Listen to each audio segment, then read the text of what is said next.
Bienvenue sur cet nouvel épisode du Parcours Osé. Nous allons aborder cette fois-ci l'Esprit Saint. L'objectif, c'est de comprendre qui est l'Esprit Saint et comment il agit, comment il fonctionne et comment on peut vivre avec l'Esprit Saint. Nous allons pour cela nous plonger dans les Actes des Apôtres au chapitre 3. Et nous allons le faire comme à chaque fois, comme dans les autres épisodes, où je vous proposais une petite méthode qui, moi, me convient profondément, et j'espère que pour beaucoup, elle peut convenir.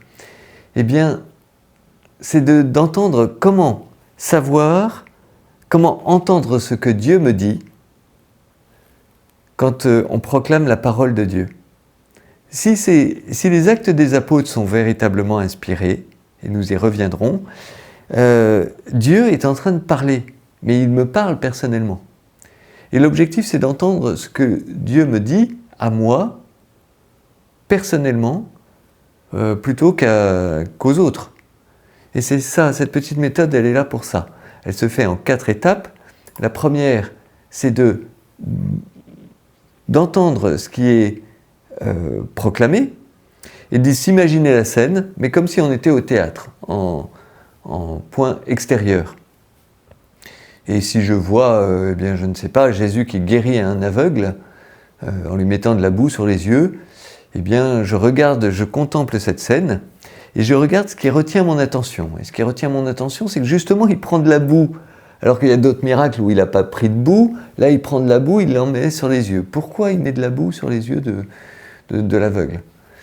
Et je comprends, j'essaie de comprendre pourquoi, et je me dis, mais oui, ça ressemble quand même, ça a un lien certainement avec la création de l'homme qui se fait à partir de la poussière du sol, à partir de la boue du sol. Et donc cette boue qu'il prend et qu'il met sur les yeux, c'est un peu comme une recréation. Jésus symbolise en fait une recréation de l'aveugle. Deuxième étape, ce point qui a retenu mon attention dans la scène, en quoi il vient résonner dans ma vie à moi? Comment il vient percuter un point de ma vie?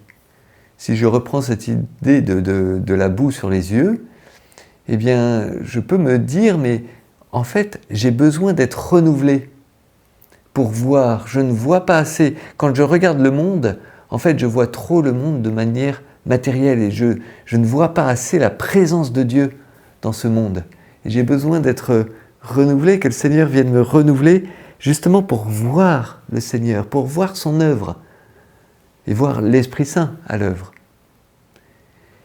À partir de là, je peux poser un acte de foi et me dire, je crois qu'à travers cet épisode-là, le Seigneur Jésus me parle. Et j'essaye de formaliser ce qu'il est en train de me dire. Et là, je peux me dire, ce que je comprends qu'il est en train de me dire, c'est « Édouard, je viens te renouveler ta vue. Je veux justement que tu puisses déployer et me voir à l'œuvre dans le monde, à travers toutes tes activités. » Du coup, je fais résonner cette parole-là. Je la fais résonner en moi et je l'entends comme venant et je pose l'acte de foi que ça me vient de Seigneur Jésus. Et je laisse résonner cette parole en moi et du coup, dans un 4e temps, je fais monter ma réponse vis-à-vis du Seigneur Jésus, qui peut être, Seigneur Jésus, je te rends grâce pour cette œuvre que tu veux faire en moi. Seigneur, je veux vraiment m'ouvrir à cette grâce-là et je veux travailler à voir ton œuvre à travers les activités, à y penser, à lever mes yeux vers le ciel en fait, non pas simplement vers les choses de la terre. Voilà, petit point en 4 étapes. Et je vous propose, je vais maintenant proclamer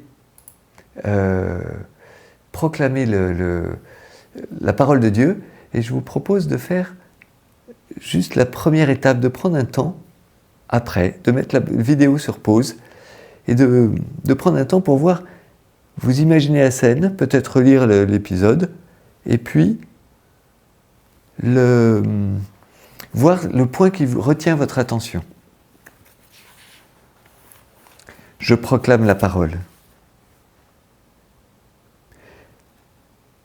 Pierre et Jean montaient au temple pour la prière de l'après-midi à la 9e heure. On y amenait alors un homme infirme de naissance, que l'on installait chaque jour à la porte du temple, appelée la Belle Porte, pour qu'il demande de l'aumône à ceux qui y entraient. Voyant Pierre et Jean qui allaient entrer dans le temple, il leur demanda l'aumône. Alors Pierre, ainsi que Jean, fixa les yeux sur lui et lui dit « Regarde-nous ». L'homme les observait, s'attendant à recevoir quelque chose de leur part. Pierre déclara « De l'argent et de l'or je n'en ai pas, mais ce que j'ai je te le donne. Au nom de Jésus-Christ, le Nazaréen, lève-toi et marche. » Alors le prenant par la main droite, il le releva, et à l'instant même ses pieds et ses chevilles s'affermirent. D'un bond, il fut debout et il marchait. Entrant avec eux dans le temple, il marchait, bondissait et louait Dieu. Et tout le peuple le vit marcher et louer Dieu. On le reconnaissait. C'est bien lui qui était assis à la belle porte du temple pour demander l'aumône. Et les gens étaient frappés de stupeur et désorientés devant ce qui lui était arrivé. L'homme ne lâchait plus Pierre et Jean. Tout le peuple accourut vers eux au portique dit de Salomon. Les gens étaient stupéfaits. Voyant cela, Pierre interpella le peuple. « Hommes d'Israël, pourquoi vous étonnez? Pourquoi fixer les yeux sur nous comme si c'était en vertu de notre puissance personnelle ou de notre piété que nous lui avons donné de marcher? Le Dieu d'Abraham, d'Isaac et de Jacob, le Dieu de nos pères, a glorifié son serviteur Jésus, alors que vous l'aviez livré, vous l'aviez renié en présence de Pilate qui était décidé à le relâcher. Vous avez renié le saint et le juste, et vous avez demandé qu'on vous accorde la grâce d'un meurtrier. Vous avez tué le prince de la vie, lui que Dieu a ressuscité d'entre les morts, nous en sommes témoins. Tout repose sur la foi dans le nom de Jésus-Christ. C'est ce nom lui-même qui vient d'affermir cet homme que vous regardez et connaissez. Oui, la foi qui vient par Jésus l'a rétabli dans son intégrité physique en votre présence à tous. Voilà, nous vous affichons maintenant cette parole de Dieu et je vous invite à justement mettre sur pause et à entendre, à imaginer la scène et à voir le point qui retient votre attention. Et puis nous partirons de là.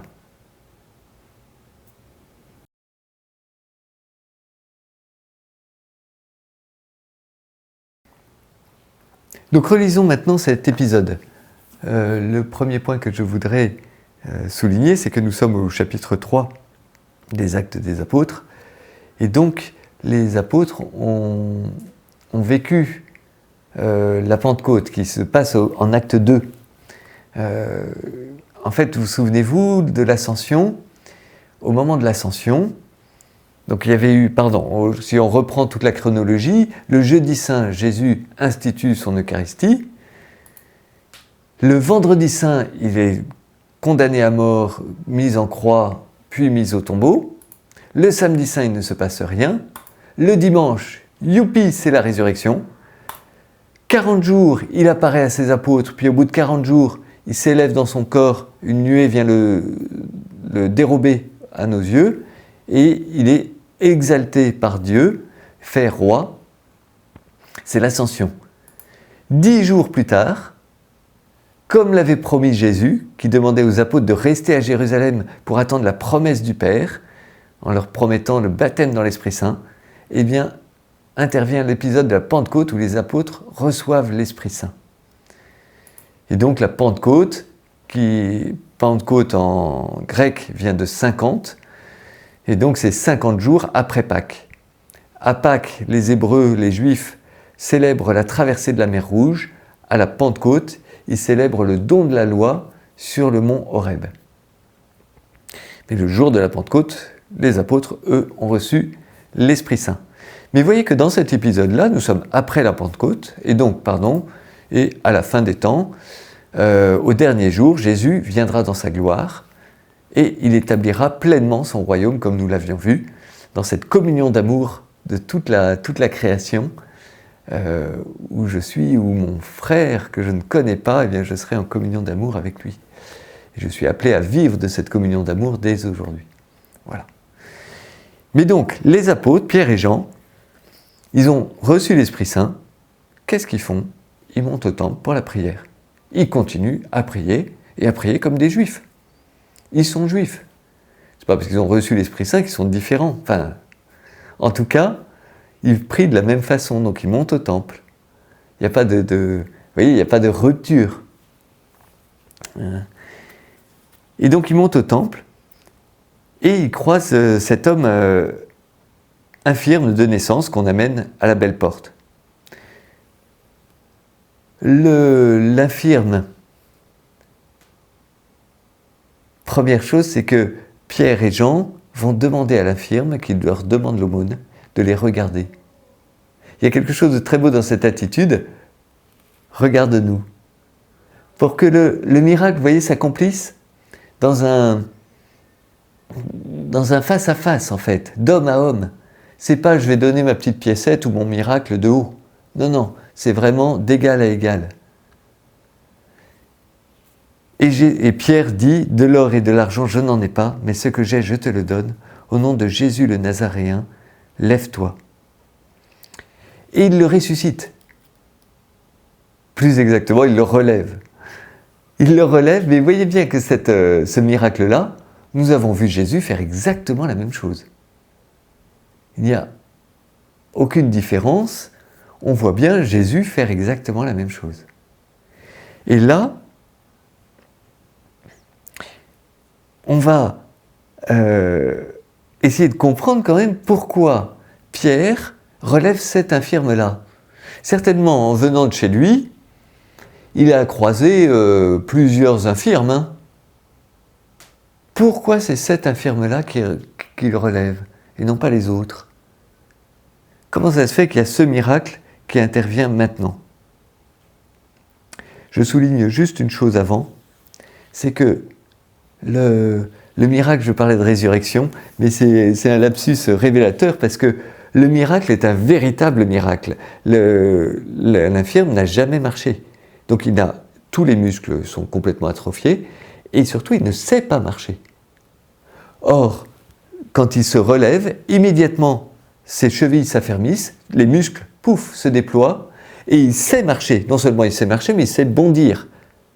Il bondit de joie. Et la première chose qu'il fait, c'est de rentrer au temple. Ce qui est très beau parce qu'il pourrait rentrer chez lui en disant « ça y est, je suis guéri ». Non, la première chose, il vient rendre grâce au Seigneur. Et c'est la première fois de sa vie qu'il rentre dans le temple parce qu'il n'est pas possible aux malades et aux gens infirmes de rentrer dans le temple comme c'est pas possible de faire rentrer une bête malade ou infirme dans le temple. Seuls les êtres valides peuvent rentrer dans le temple. C'est une loi du temple, ça c'est clair. Donc c'est la première fois qu'il rentre dans le temple et il vient pour louer Dieu et rendre gloire à Dieu. Et ce qu'on voit, c'est qu'il gambade, il saute joyeux de cette résurrection et de cette action de grâce qu'il fait pour le Seigneur, ce qui est très beau. Très beau parce qu'il y a quelque chose de très spirituel dans cet homme-là. Mais réinterrogeons-nous sur ce pourquoi Pierre ressuscite cet infirme-là. Et pour cela, j'aimerais vous raconter 2 anecdotes d'Esprit Saint, sur l'Esprit Saint, pour que vous compreniez comment l'Esprit Saint fonctionne. Et surtout, si je vous raconte ces anecdotes qui me sont arrivées, c'est surtout pour que vous puissiez vous dire, mais en fait, moi, ça m'est arrivé une anecdote comme ça. Des choses comme ça, je l'ai vécu. Et que vous puissiez vous rendre compte et prendre conscience que, en fait, l'Esprit Saint vous l'avez déjà expérimenté. La première anecdote que je voudrais vous raconter, c'est je sortais, c'était sur une paroisse, j'avais célébré la messe tard, et je sortais, tard, il était 2h de l'après-midi, et je n'avais pas déjeuné. Donc je sortais de l'église rapidement pour aller déjeuner, j'avais faim. Et puis je vois une petite dame rentrer, et je me dis, Édouard, tu souris à cette dame, tu lui dis bonjour, puis tu passes, tu ne t'arrêtes pas, t'as faim, tu vas vite déjeuner. Et j'entends une voix intérieure qui me dit, Édouard, intéresse-toi à cette petite dame. Je suis un peu surpris, je m'arrête, et je lui demande, bonjour madame, est-ce que je peux vous aider? Et je découvre que cette petite dame, en fait, vient de perdre son mari, et est complètement déboussolée, et rentre dans l'église pour trouver de l'aide, justement.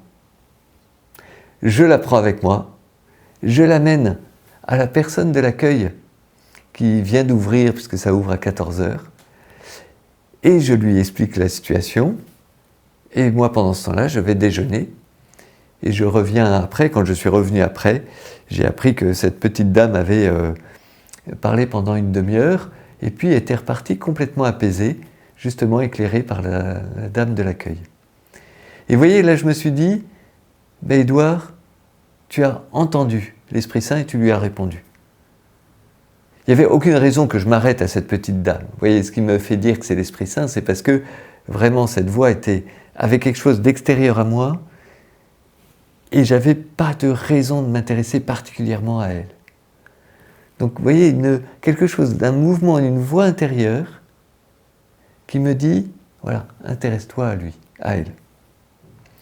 Deuxième épisode de l'Esprit Saint, ce jour-là, on m'avait prêté le DVD de Batman. C'était The Dark Knight, le deuxième épisode, et j'avais décidé de regarder cette vidéo le soir. Le soir, j'avais une adoration de 19h30 à 20h30, après je fermais l'église, et puis j'avais ma soirée de libre. Je me disais, chouette, je vais regarder Batman. Dans la journée, j'avais eu plusieurs fois des mouvements en train de me dire, mais est-ce que tu n'as pas mieux à faire que de regarder Batman?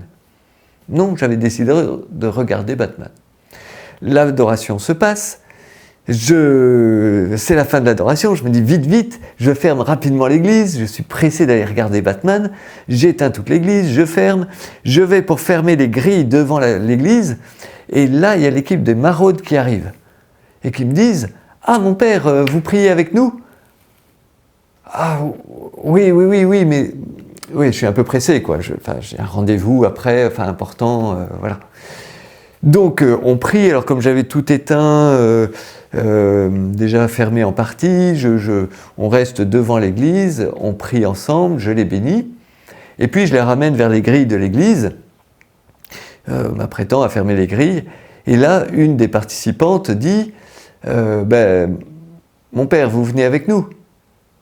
Les maraudes vont distribuer, vont auprès des personnes de la rue pour discuter avec elles, tout simplement, pour parler avec elles. Et j'avoue que j'ai entendu intérieurement, à ce moment-là, Édouard, vas-y. Ma réponse a été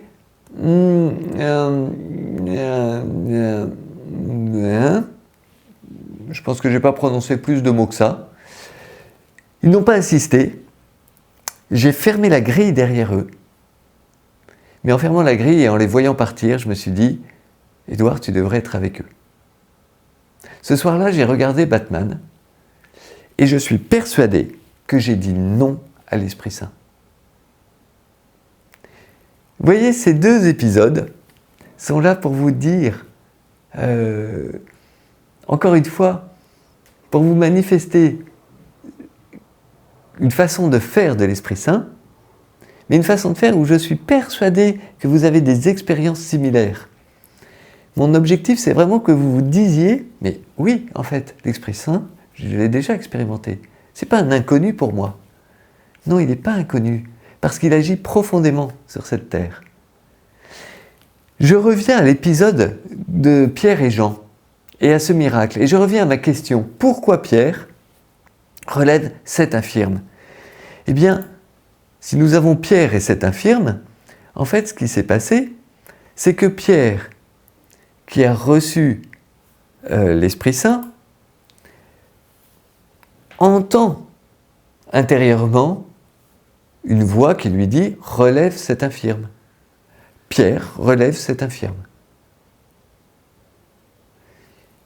Et cette voix intérieure, c'est ce qu'on appelle une motion de l'Esprit Saint.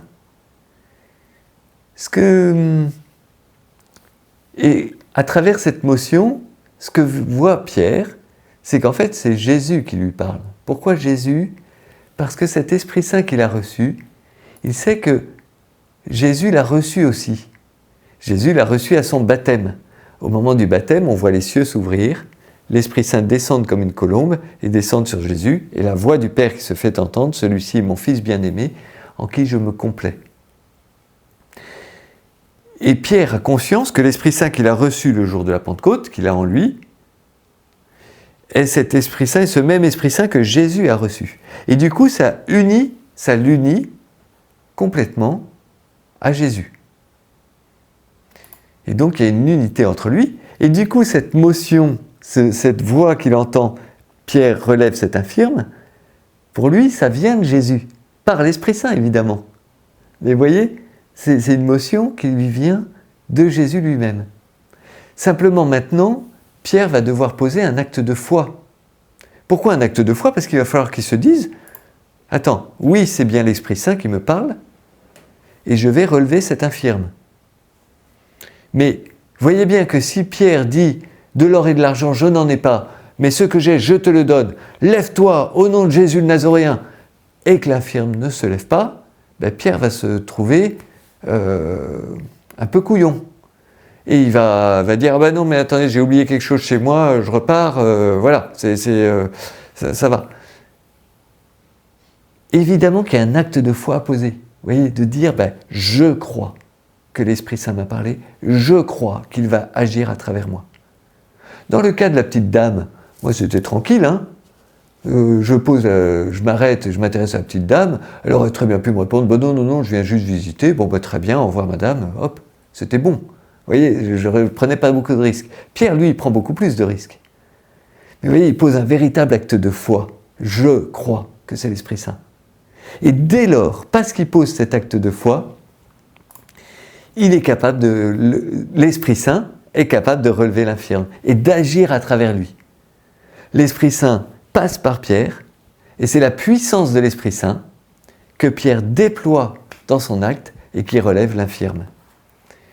Et c'est pour ça que Pierre, d'une part, est capable de dire après, quand les gens viennent vers lui, tout étonnés, vers lui et Jean, il commence son discours en disant « Mais pourquoi vous étonnez ?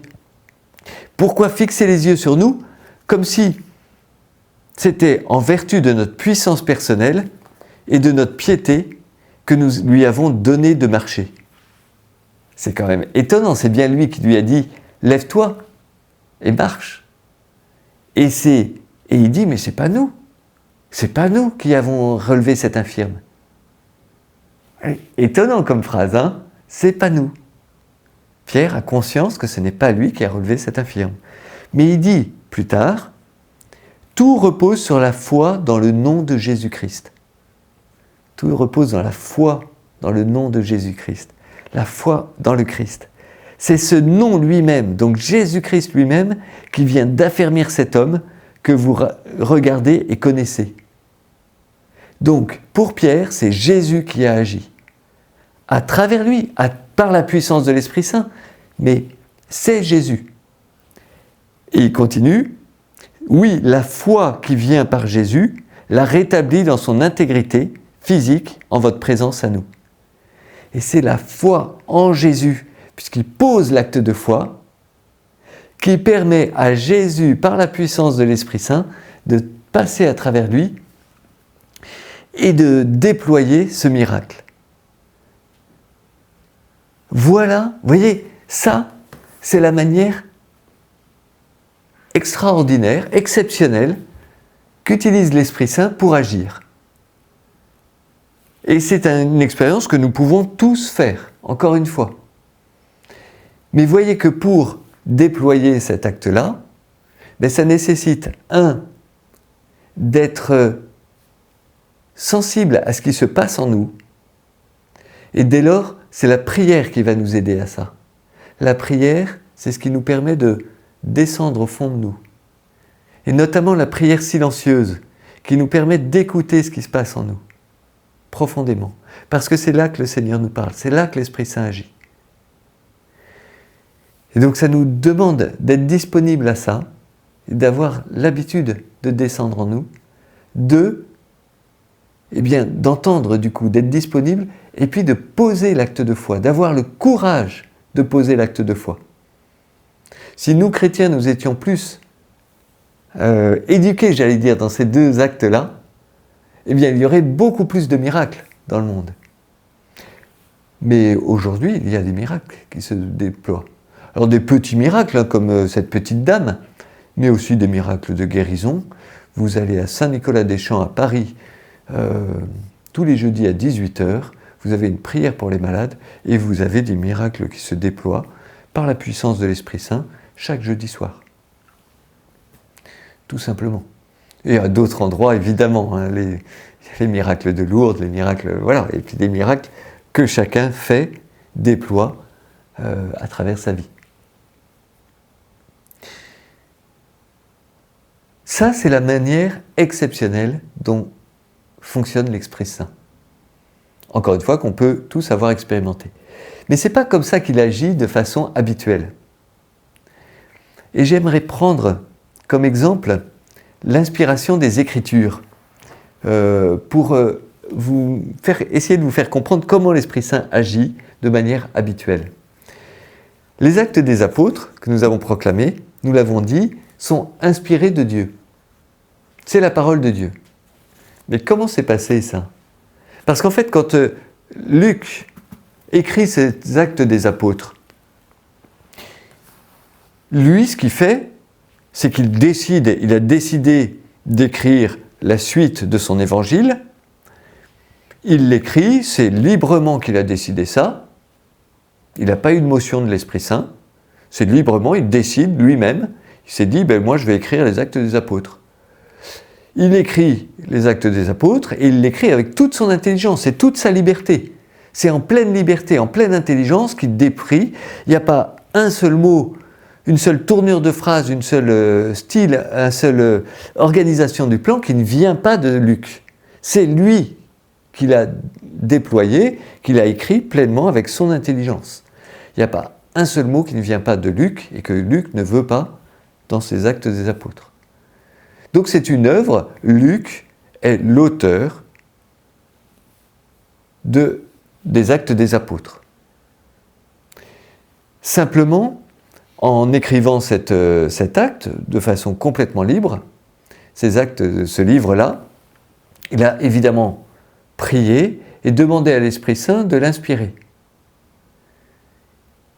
Il se trouve que l'Esprit Saint va l'inspirer, et que, en fait, parce que Saint Luc va s'ouvrir justement de cette façon à l'Esprit Saint, l'Esprit Saint, vous voyez, comme cet acte de foi de Pierre, va pouvoir passer à travers l'œuvre de Luc, et en fait, Luc va être inspiré dans son œuvre, au cœur de sa liberté, et en fait, il n'y a pas un seul mot des actes des apôtres que ne veut pas l'Esprit Saint.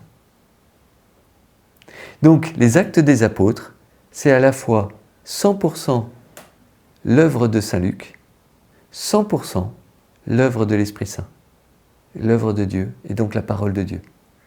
Simplement, quand Saint Luc a écrit ses actes des apôtres, jamais il s'est dit « Ah oui, c'est inspiré ».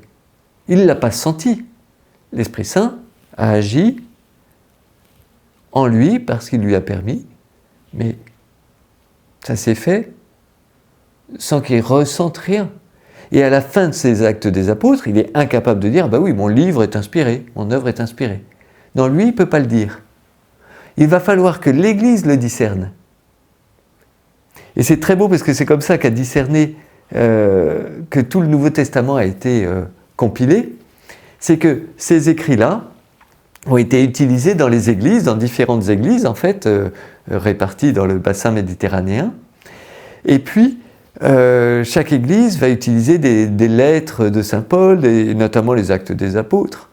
Et puis, ils vont l'utiliser dans la liturgie, dans la prière commune.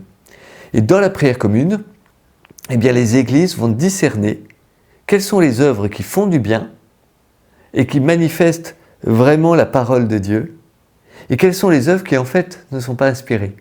Et il va y avoir des lettres, des écrits mis de côté par les églises, et puis des lettres qui en revanche vont se déployer. Et à travers les siècles, en tout cas au IVe siècle c'est clair, puisque nous avons une liste des livres du Nouveau Testament écrits par le pape, mais simplement, non pas pour décréter quelle était la liste du Nouveau Testament, simplement pour dire quels étaient les écrits utilisés par l'Église de Rome. Et c'est le Nouveau Testament. Mais vous voyez, ça s'est fait peu à peu, à travers les siècles, en diffusion d'écrits, où les églises se sont échangées les écrits, recopiés, etc. Ça a pris du temps, évidemment. Et en fait, c'est un vrai discernement de l'Église dans sa prière. Il y a quelque chose de très beau, parce que ce discernement, évidemment, est aussi guidé par l'Esprit Saint. Vous voyez, c'est l'Église guidée par l'Esprit Saint qui est capable de reconnaître dans les Actes des Apôtres la parole de Dieu. C'est ça qui est beau. Et ça, c'est la manière habituelle de fonctionner de l'Esprit Saint. Vous voyez qu'il nous demande de nous ouvrir à sa présence, d'avoir conscience de sa présence, d'où la nécessité de prier, vous voyez, chaque matin pour nous remettre dans cette conscience-là que l'Esprit Saint nous habite, et que nous puissions nous ouvrir à lui, lui demander de venir nous inspirer. Nous allons vivre notre journée pleinement libre, pleinement en toute liberté, c'est à nous de décider. L'Esprit Saint ne nous dira pas s'il faut prendre à droite ou à gauche, à nous de discerner. En revanche, il va nous éclairer, il va nous aider à discerner, à poser des actes, mais la décision finale, c'est nous qui, en pleine liberté, la prenons. Donc je décide ce que je fais, je laisse l'Esprit Saint agir, et l'Esprit Saint va se déployer à travers nous, et va donner une fécondité nouvelle aux actes que je vais poser. Et du coup, c'est le royaume de Dieu qui va se déployer à travers moi. Et c'est ce que veut le Seigneur. Et c'est ce que veut l'Esprit Saint. Et c'est comme ça que l'Esprit Saint agit dans les saints, mais dans tout chrétien. Et les saints, c'est justement ceux qui ont été capables de laisser leur vie être inspirée de l'Esprit Saint. Et qui déploient leur vie, leurs actes, à travers cet amour guidé par l'Esprit Saint. Et une mère Teresa qui part, vous voyez, vivre pauvre parmi les pauvres à Calcutta, et qui va déployer une œuvre d'amour colossale, en fait, parce qu'elle va attirer des personnes avec elle. C'est juste la puissance de l'Esprit Saint qui se déploie à travers Sainte Mère Teresa. Alors nous ne sommes pas tous appelés à aller vivre pauvres parmi les pauvres à Calcutta, mais nous sommes tous appelés à laisser l'Esprit Saint se déployer à travers nous. Et vous voyez qu'il est bon de prendre conscience de cette présence de l'Esprit Saint, de le prier, pour qu'il puisse se déployer à travers nous et que nos actes puissent vraiment agir dans la puissance de l'Esprit Saint. Alors que mes actes vont sembler anodins. L'exemple le plus marquant, c'est évidemment la messe. À la messe, on a l'impression de quelque chose d'assez anodin. Vous voyez, en effet, le prêtre consacre l'hostie, lève l'hostie. Alors nous le croyons, mais nous ne le voyons pas, que c'est la puissance de l'Esprit Saint qui a transformé ce pain, fait de ce pain le corps de Jésus. Pareil pour le vin qui va devenir le sang de Jésus par la puissance de l'Esprit Saint. Et l'Esprit Saint, dans la communion, va déployer les grâces de la croix, de la mort et de la résurrection de Jésus. Il va les déployer en faisant rejaillir les grâces de la messe, les grâces de cet acte de la croix, sur le monde entier. Et vous voyez, dans notre messe, quand nous intercédons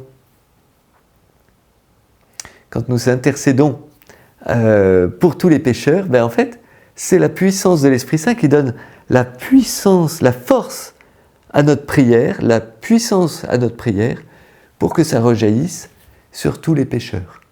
Et que ça mène le monde, vraiment, à son salut. Alors évidemment, ça se passe dans la foi. Et quand j'agis, ben je dois poser l'acte de foi, si vous voulez, que l'Esprit Saint va agir à travers moi. Mais je ne ressentirai rien. Comme à la messe, ça ne se voit pas. Mais pourtant, c'est bien ce qui se passe.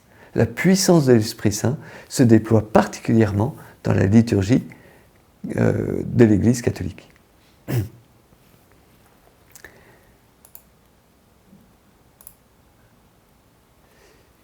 Vous voyez, notamment quand nous communions, eh bien dans la prière eucharistique 3, nous disons « Quand nous serons nourris de son corps et de son sang et remplis de l'Esprit Saint, accorde-nous d'être un seul corps et un seul esprit dans le Christ. » L'Esprit Saint, nous le recevons tout particulièrement à la communion.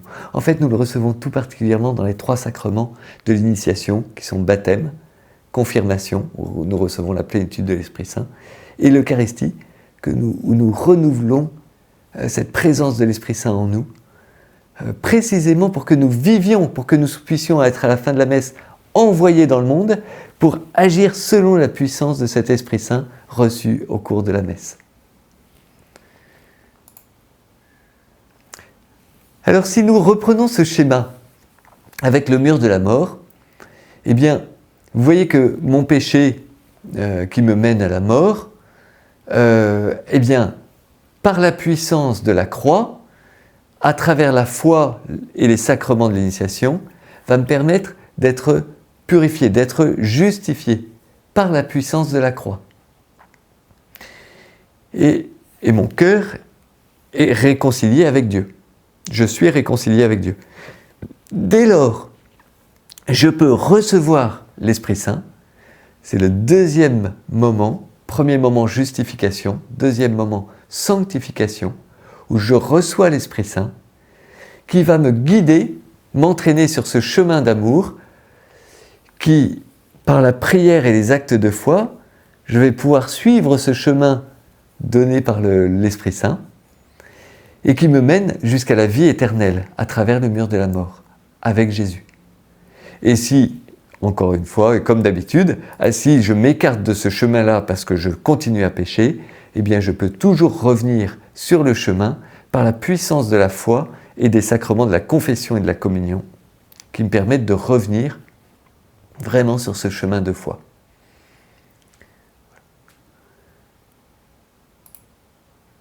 Alors, première étape, la justification, réconciliation avec Dieu, qui vient de la puissance de la croix, où mon cœur est réconcilié et purifié, et ma relation à Dieu est réconciliée.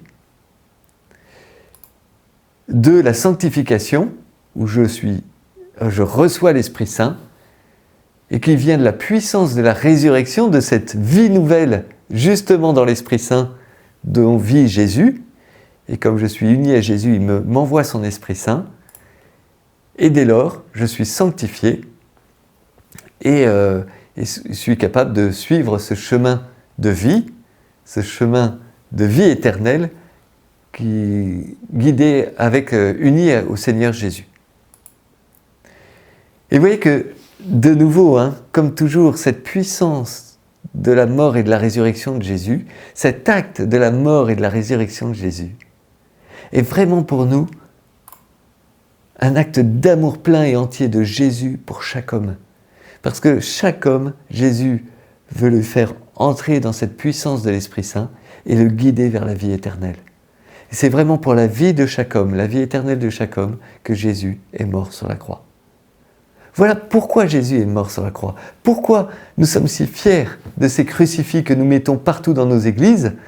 Parce que c'est l'amour même de Jésus, cet amour puissant qui va vaincre la mort et qui est capable de vaincre le mal et qui et qui est capable de nous rendre vainqueurs du mal en nous. La justification de l'impie est une œuvre plus grande que la création du ciel et de la terre, parce que le ciel et la terre passeront, tandis que le salut et la justification des élus demeureront. Vous voyez, cet renouvellement de la création et cette justification du pécheur, de l'impie, eh bien, est en fait une œuvre plus grande que la création, parce que c'est justement un renouvellement de la création et qui déploie dans la puissance de l'Esprit Saint et qui se déploiera pour l'éternité. Quand nous œuvrons pour le royaume de Dieu, en fait, notre œuvre est éternelle. Et c'est l'Esprit Saint qui nous donne la puissance d'avoir cette force-là. Vivez sous la conduite de l'Esprit de Dieu, dit saint Paul. Alors vous n'obéirez pas aux tendances égoïstes de la chair. Le fruit de l'Esprit est amour, joie, paix, longanimité, serviabilité, bonté, confiance dans les autres, douceur, maîtrise de soi. Voilà ce qu'apporte l'Esprit. C'est beau, non ? Amour, joie, paix, longanimité, serviabilité, bonté, confiance dans les autres, douceur, maîtrise de soi. C'est ça, le fruit de l'Esprit. Quand nous laissons agir l'Esprit en nous, c'est toutes ces facettes-là qui se déploient en nous. C'est ces facettes-là que les saints ont déployées. Et c'est ça qui nous attire en eux. C'est ça qui nous attire en Jésus, c'est ça qui nous attire en eux. Ne brisez pas l'élan de votre générosité, mais laissez jaillir l'Esprit, dit saint Paul encore dans l'Épître aux Romains. Ne brisez pas l'élan de votre générosité, mais laissez jaillir l'Esprit. Voyez, soyez transparents à l'Esprit Saint pour que la puissance de l'Esprit Saint puisse se déployer à travers vous. N'éteignez pas l'Esprit, dit l'Épître aux Thessaloniciens. Et c'est effrayant parce que ça veut dire qu'on peut éteindre l'Esprit. Et nous voyons bien nombre de chrétiens qui ont reçu l'Esprit Saint à leur baptême et qui n'en vivent pas. Alors, beaucoup par ignorance, par pure ignorance. Et c'est là où c'est notre rôle à nous, de déployer, de faire connaître la puissance de l'Esprit Saint, de faire connaître ce que Jésus a fait sur la mort et la croix, par sa mort et sa résurrection, pour justement nous entraîner à la vie, pour que ces chrétiens-là puissent répondre à leur vocation de chrétien et déployer la puissance de l'Esprit Saint en vue du royaume à travers leur vie. C'est ça. Donc aidons justement les chrétiens à rallumer la vigueur de l'Esprit Saint en eux. C'est ça notre vocation, c'est ça que une de nos vocations, puisque nous n'agissons pas simplement sur les chrétiens, mais quand nous annonçons la foi, c'est vraiment, nous annonçons l'Évangile, c'est vraiment pour réveiller en effet ces chrétiens qui ont éteint l'Esprit Saint en eux, et pour annoncer tout simplement la vie éternelle à ceux qui ne connaissent pas Jésus. Saint Pierre dit, Pierre commence son épître par Pierre, apôtre de Jésus-Christ, à ceux qui sont désignés d'avance par Dieu le Père et sanctifiés par l'Esprit, pour entrer dans l'obéissance et pour être purifiés par le sang de Jésus-Christ. Vous voyez, donc purifiés par le sang de Jésus-Christ, c'est la justification, et sanctifiés par l'Esprit, c'est la sanctification, pour entrer dans l'obéissance à l'Esprit Saint, à ce déploiement de l'Esprit Saint à travers notre vie. Pas une obéissance servile, une obéissance dans l'amour, où on est libre. C'est ça toute la différence. Le pape François écrit dans Gaudete et Exsultate, demandons la grâce de ne pas vaciller quand l'Esprit nous demande de faire un pas en avant. Demandons la grâce de ne pas vaciller, de poser l'acte de foi, vous voyez, tac, quand l'Esprit Saint nous demande de faire un pas en avant. Demandons le courage apostolique d'annoncer l'Évangile aux autres et de renoncer à faire de notre vie chrétienne un musée de souvenirs. De toute manière, laissons l'Esprit Saint nous faire contempler l'histoire sous l'angle de Jésus ressuscité. Toute l'histoire, toute la vie, mon histoire, mais toute l'histoire du monde, de la regarder sous la lumière de Jésus ressuscité. Ainsi l'Église, au lieu de stagner, pourra aller de l'avant en accueillant les surprises du Seigneur. Voilà l'œuvre de l'Église. Et c'est ça que nous, chrétiens, nous devons déployer pour que l'Église illumine le monde, justement par la puissance de l'Esprit Saint. Alors, cet Esprit Saint, eh bien, amène quelque chose de surprenant. Parce qu'en fait, vous voyez que la révélation que nous amène Jésus nous fait comprendre que, en fait, lui, qui est un homme, a une prétention divine.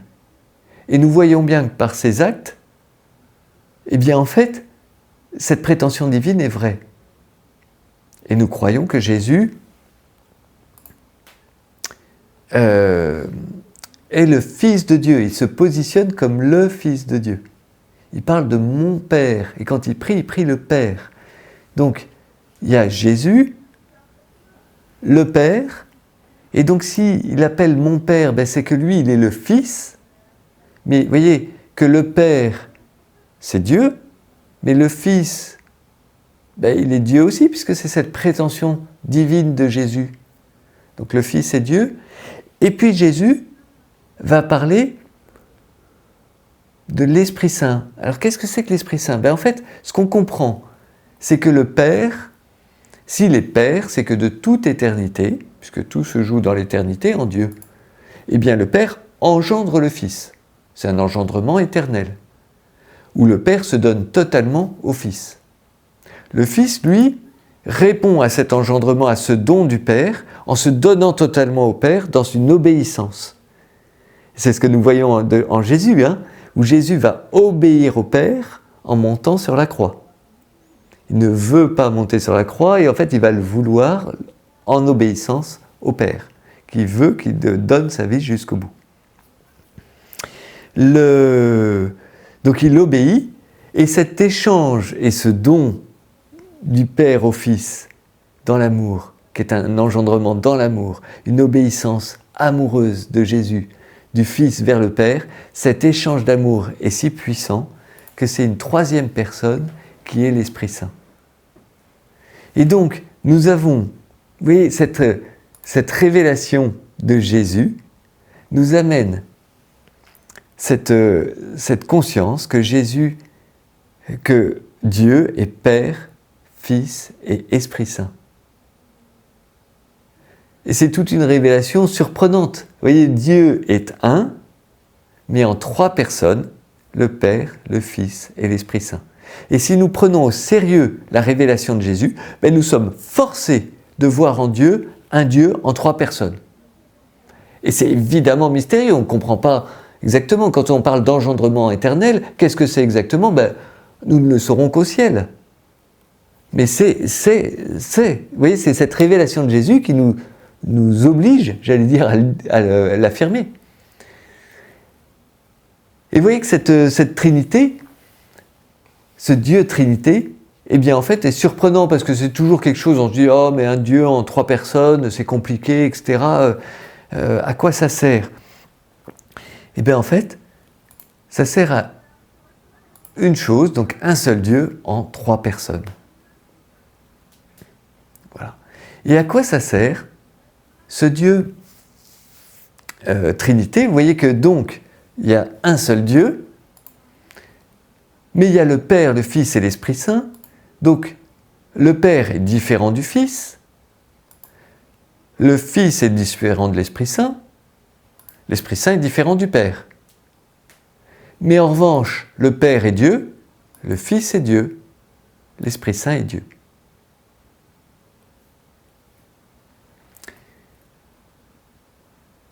Et cette révélation du Dieu Trinité, vous voyez bien que c'est surprenant et c'est étonnant et c'est quand même mystérieux. Nous ne comprenons pas tout.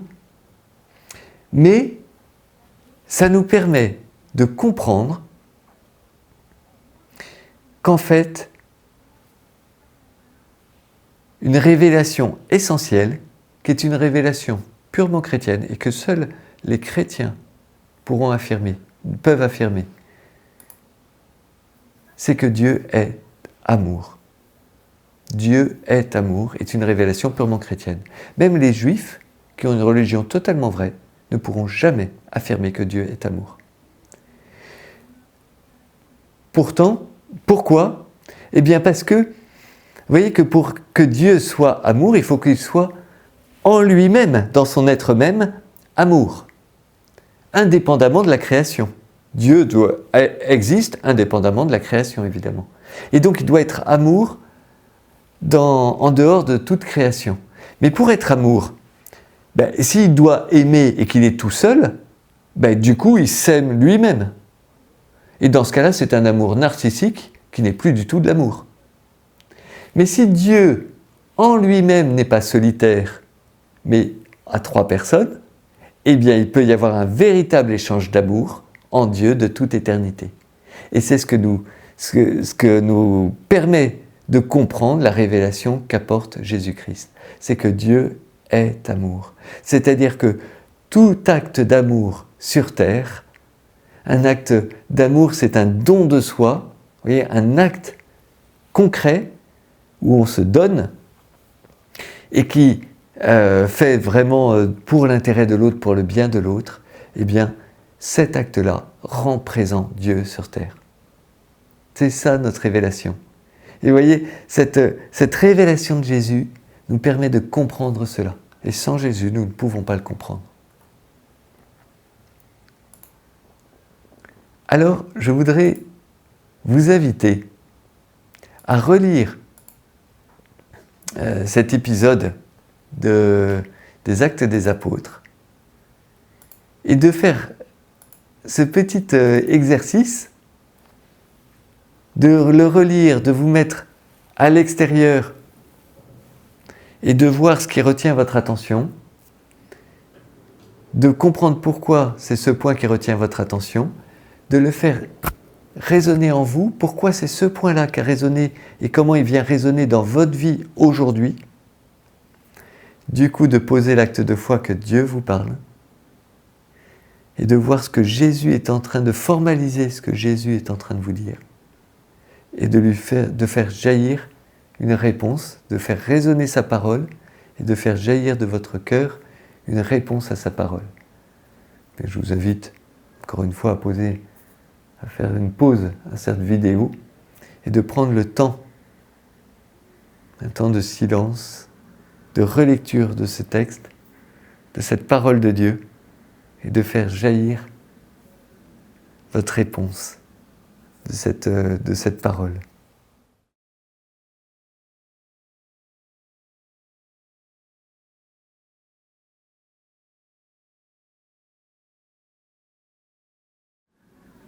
Eh bien, j'espère que le Seigneur et que l'Esprit Saint vous a éclairé dans ce passage.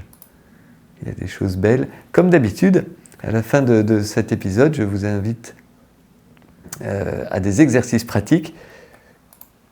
C'est de voir les signes de l'Esprit Saint dans sa vie. Tout simplement, le soir, de relire et de voir où est-ce que je vois, vous voyez, cette fécondité particulière de l'Esprit Saint.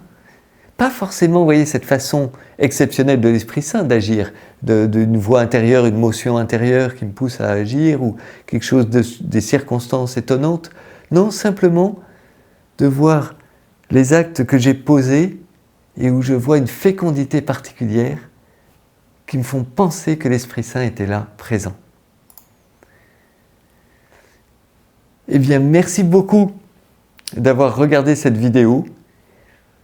Merci d'avoir eu le courage et j'espère que ça vous a éclairé sur qui est l'Esprit Saint et que vous allez pouvoir déployer la puissance de l'Esprit Saint dans votre vie. La prochaine fois, nous verrons l'Église. Qu'est-ce que c'est que l'Église? Et d'ici là, je vous souhaite une belle et sainte journée.